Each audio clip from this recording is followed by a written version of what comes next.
Di abad ke-20, teori evolusi telah terbantahkan tidak hanya oleh biologi molekuler, tapi juga oleh paleontologi, yakni ilmu tentang fosil.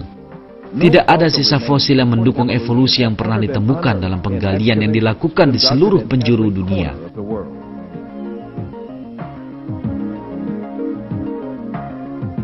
Fosil adalah sisa jasad makhluk hidup yang pernah hidup di masa lampau. Struktur rangka makhluk hidup yang tubuhnya dengan segera terlindungi dari sentuhan udara dapat terawetkan secara utuh. Sisa rangka ini memberi kita informasi tentang sejarah kehidupan di bumi. Jadi, catatan fosillah yang memberikan jawaban ilmiah terhadap pertanyaan seputar asal-usul makhluk hidup.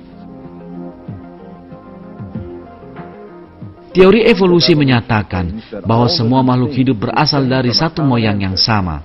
Menurut teori ini, kemunculan makhluk hidup yang begitu beragam terjadi melalui variasi-variasi kecil dan bertahap dalam waktu yang sangat lama. Teori ini menyatakan bahwa awalnya makhluk hidup bersel satu terbentuk, yang selama ratusan juta tahun kemudian berubah menjadi ikan dan hewan invertebrata yang hidup di laut. Ikan-ikan ini kemudian diduga muncul ke daratan dan berubah menjadi reptil. Dongeng ini terus berlanjut dan sampai pada pernyataan bahwa burung dan mamalia berevolusi dari reptil. Seandainya klaim ini benar, mestinya terdapat sejumlah besar spesies peralihan yang menghubungkan satu spesies dengan yang lainnya. Misalnya, jika reptil benar-benar telah berevolusi menjadi burung, maka makhluk separuh burung, separuh reptil dengan jumlah berlimpah mestinya pernah hidup di masa lalu. Dan makhluk transisi ini mestinya memiliki organ dengan bentuk yang belum sempurna atau tidak lengkap.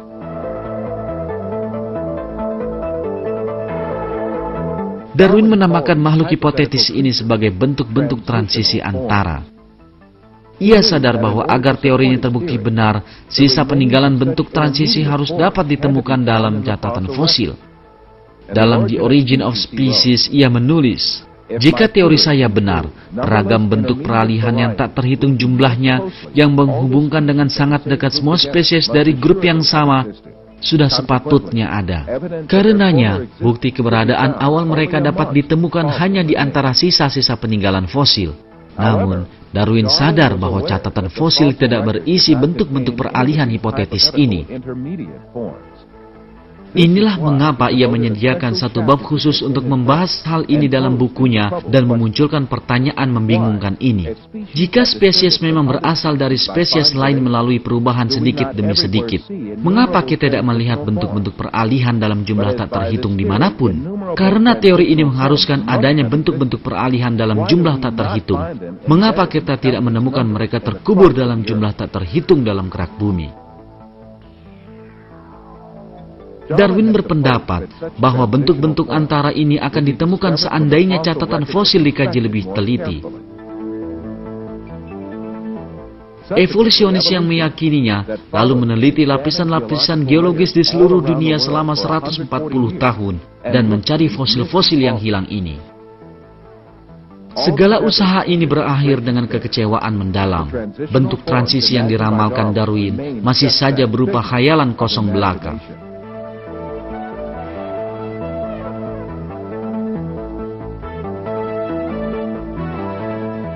Paleontologis asal Inggris, Derek Asher, mengakui fakta ini meskipun ia sendiri seorang evolusionis. Jika kita mengamati catatan fosil dengan teliti, apakah pada tingkat ordo atau spesies, maka yang selalu kita dapatkan bukanlah evolusi bertahap, tapi ledakan tiba-tiba satu kelompok makhluk hidup disertai kepunahan kelompok yang lain.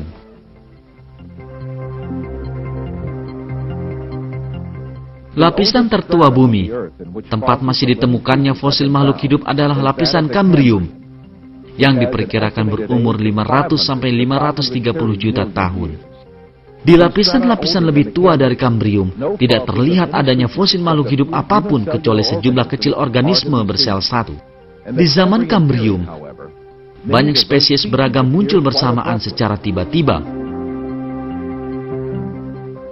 Lebih dari 30 spesies invertebrata seperti ubur-ubur, bintang laut, trilobita, dan bekicot muncul serentak secara tiba-tiba.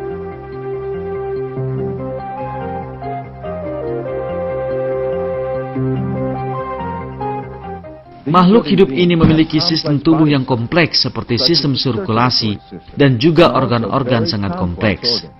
Misalnya, mata trilobita tersusun atas ratusan sel-sel yang menyerupai sarang lebah. Masing-masing memiliki sistem dua lensa. Ini adalah keajaiban desain. Ini adalah mata pertama yang ada di muka bumi, yang dengan telak menggugurkan klaim Darwinis yang menyatakan bahwa kehidupan berevolusi dari yang paling primitif ke bentuk lebih kompleks. Di samping itu, struktur mata trilobita yang menyerupai sarang lebah masih ada sejak 530 juta tahun lalu hingga kini tanpa perubahan sedikit pun. Serangga modern seperti lebah dan capung memiliki struktur mata sama seperti trilobita. Menurut teori evolusi, spesies berevolusi dari bentuk yang telah ada sebelumnya. Namun, tidak dijumpai bentuk kehidupan kompleks lain yang diketahui pernah ada sebelum trilobita dan spesies lain dari zaman Kambrium. Spesies-spesies zaman Kambrium muncul bersamaan secara tiba-tiba tanpa nenek moyang.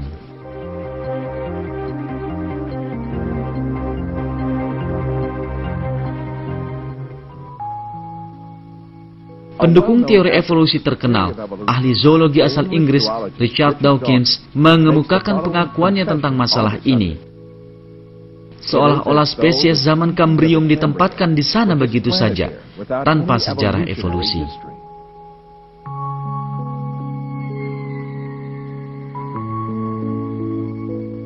Situasi ini menggugurkan teori evolusi dengan telak, sebab Darwin telah menulis dalam bukunya The Origin of Species. Jika beragam spesies yang berasal dari genera atau famili yang sama benar-benar telah memulai kehidupan secara bersamaan, maka fakta ini akan berakibat fatal bagi teori perubahan dengan modifikasi perlahan melalui seleksi alam. Pukulan mematikan yang dikhawatirkan Darwin ini berasal dari zaman Kambrium, yakni bagian paling awal dari catatan fosil. Di semua lapisan fosil setelah zaman